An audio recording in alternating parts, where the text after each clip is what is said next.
Hi hello welcome to Kavya's media. ఆంధ్రప్రదేశ్లో నాకు తెలిసి జగన్మోహన్ రెడ్డి గారు లాంటి నాయకుడు ఆంధ్రప్రదేశ్లో మాత్రమే కాదు, ఈ దేశంలో మాత్రమే కాదు, ఈ ప్రపంచంలో ఎవ్వరూ ఉండరు. గణేష్ గోల్డ్ తాకట్టులో ఉన్న బంగారాన్ని విడిపించి కొనబడును. సంప్రదించండి 9966651144. ఆయన ఒక యునీక్ పార్టీని పెట్టారు. ఒక ఎవరికీ లేనటువంటి నాయకత్వ లక్షణాలు ఆయనకు ఉన్నాయి. ఆ నాయకత్వ లక్షణాలు ఏంటి, ఆయన వెనకుండేటువంటి నాయకులు ఎవరు అంటే, ఆయన రీసెంట్గా ఏముందలే, మొదటి నుంచి అంతే అనుకోండి, రాజారెడ్డి రాజ్యాంగం నుంచి మొదలు పెడితే ఇప్పటి వరకు అదే సంస్కృతిని కొనసాగిస్తూ నేరాలకు పాల్పడే వాళ్ళు మాత్రమే మా పార్టీలో ఉండాలి, అలాంటి వాళ్ళు ఎవరైనా సరే మిగతా పార్టీల్లో ఉండటానికి లేదు, మా పార్టీకి వచ్చేయాలి, అలాంటి వాళ్ళకి మేము ఎలా అండగా ఉంటాం, ఎంత బలంగా వాళ్ళ కోసం మేము నిలబడతాం, మటర్లు చేయండి, మానభంగాలు చేయండి, యాక్సిడెంట్లు చేసి గుద్ది చంపేసి సాక్ష్యాలు తారుమారు చేసి నిర్దాక్షిణ్యంగా రోడ్డు మీద వదిలేసి మీరు వెళ్ళిపోవచ్చు, రేపొద్దున్న మీరు ఇలాగే గుద్ది చంపేస్తే హ్యాపీగా మిమ్మల్ని చిన్నపిల్లోడని చక్కగా తీసుకొచ్చి లోపల పెట్టుకుంటాం, మేము అధికారంలోకి రాగానే మీ మీద కేసులు కొట్టేపిస్తాం, ఆడపిల్లలనైనా ఇంకొకరినైనా ఏ రకంగా అయినా సరే మీ ఇష్టం వచ్చింది చేసుకోండి అనేటువంటి ఒక సంకేతాలని జగన్మోహన్ రెడ్డి గారు ఇచ్చేటువంటి కొనసాగింపులో ఇంకొకటి బయటకు వచ్చింది. అదేంటి అంటే, రీసెంట్గా మనకు తెలుసు, వైఎస్ఆర్సీపీ పార్టీకి సంబంధించినటువంటి ఎమ్మెల్యేగా ఉన్న విరూపాక్షకి ఆయన చేసినటువంటి కార్యక్రమానికి దాదాపు అర్ధరాత్రి పూట ఒక 15 నుంచి 18 మందిని ఒక ఇంటి మీదకి వేసుకుని వెళ్ళి ఆ ఇంట్లో ఉన్నటువంటి ఆడవాళ్లను ఇలా మొత్తం చింపేసి అత్యంత నీచంగా ప్రవర్తించినటువంటి వ్యక్తులకి జగన్మోహన్ రెడ్డి గారు వత్తాసు పలుకుతున్నారు. ఏం చెప్పాలి చెప్పండి. దాని మీద ట్వీట్లు వేశారు, దాని మీద వాళ్ళకి సహాయం చేయడం కోసం మళ్ళీ బయటకు వస్తున్నాడు ఆయన.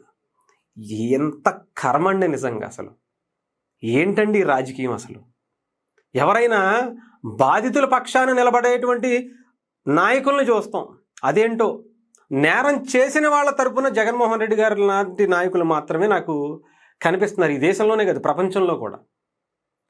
ఎవరైతే నేరం చేసి వాళ్ళని జైలుకి పంపిస్తే అది తప్పు అంటారేంటి?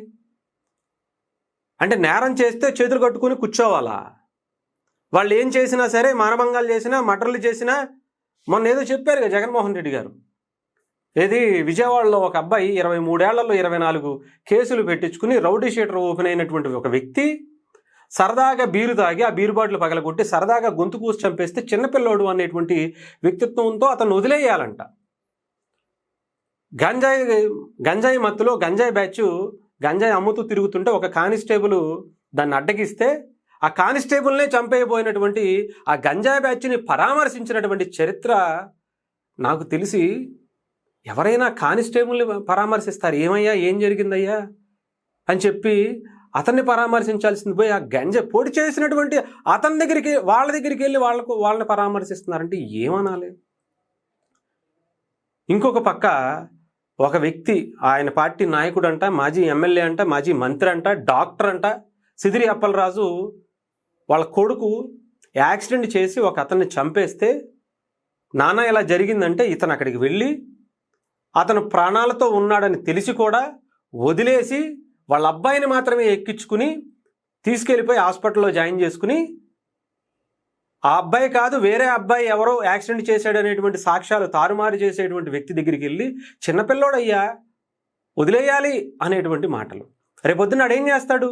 జగన్మోహన్ రెడ్డి గారు అధికారంలో ఉంటే, లేదంటే వాళ్ళ నాన్న అధికారంలోకి వస్తే, ఎమ్మెల్యేగా గెలిస్తే ఇలాగే గుద్దుకుంటూ వెళ్ళిపోతాడుగా. బండి మీద వేసినప్పుడు గుద్దితేనే ఏం పట్టించుకొని ఉన్నాడు, రేపొద్దున కారేసుకుని గుద్దుకుంటూ వెళ్ళిపోతాడు. సీఎం అయినా వెనకాల ఉన్నాడు అంటాడు ఆయన అధికారంలోకి వస్తే.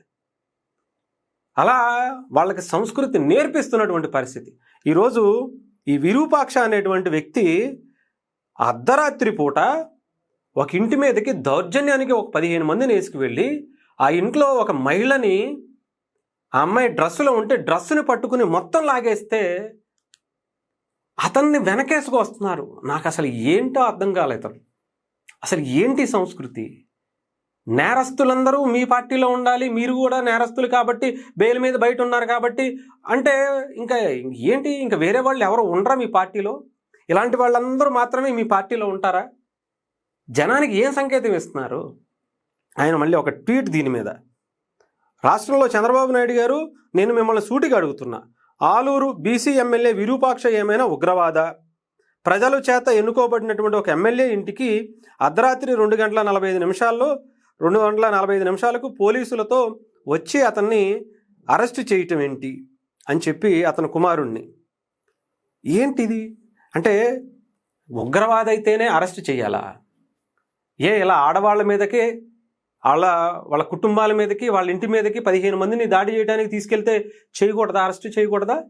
ఒకళ్ళని గుద్ది చంపేస్తే, సాక్ష్యాలు తారుమారు చేయాలని చూస్తే, డాక్టర్ అయ్యుండి ప్రజాప్రతినిధిగా పనిచేసినటువంటి వ్యక్తి అయ్యుండి, గౌరవంగా ప్రజలకి న్యాయం చేయాల్సినటువంటి వ్యక్తి అయ్యుండి, నిర్దాక్షిణ్యంగా ఒక కుటుంబాన్ని నడి రోడ్డు మీదకి లాగేయటమే కాకుండా మళ్ళీ ఆ కుటుంబానికి ఓపెన్ ఆఫర్, నీకు ₹1,00,000 పాడేస్తా, నువ్వు మా ఇంటికి వచ్చి పని చేయి, నెల నెల జీతం పాడేస్తా అని ఓపెన్ ఆఫర్ ఇచ్చేటువంటి వ్యక్తిని అరెస్ట్ చేస్తే తప్ప?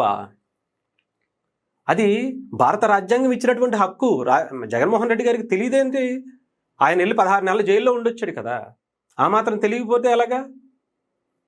అంటే రాజ్యాంగాన్ని అమలు పరుస్తూ చట్టానికి లోబడి శిక్షలు వేస్తే వాళ్ళు చేసినటువంటి తప్పులకి న్యాయం తరపున వెళ్ళేటువంటి బాధితుల తరపున ప్రభుత్వం నిలబడితే తప్ప?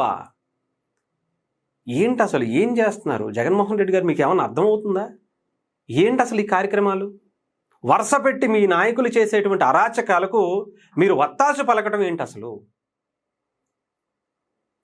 5 ఏళ్లలో తండ్రి అధికారాన్ని అడ్డం పెట్టుకుని కొన్ని వేల కోట్లు దోచిపెట్టుకుని, బాబాయిని చంపేస్తే గొడ్డలపోటుని గుండెపోటుగా చిత్రీకరించి, తల్లిని చెల్లిని నీచమైనటువంటి రంకులు అంటగట్టి, స్వయంగా మీ నోటి నుంచే పసుపు రంగు చీర కట్టుకుని వెళ్తుంది అనేటువంటి మాటలు చెల్లిని అని, ఇంకా పక్క వాళ్ళ గురించి నేరాలు చేసి రౌడీ షీటర్లని, గూండాల్ని, నేరస్తుల్ని, కూనీకోర్లని వీళ్ళందరినీ మీ పార్టీలో పెట్టుకుని ఏంటి సార్ అసలు ఏం సందేశం ఇస్తున్నారు?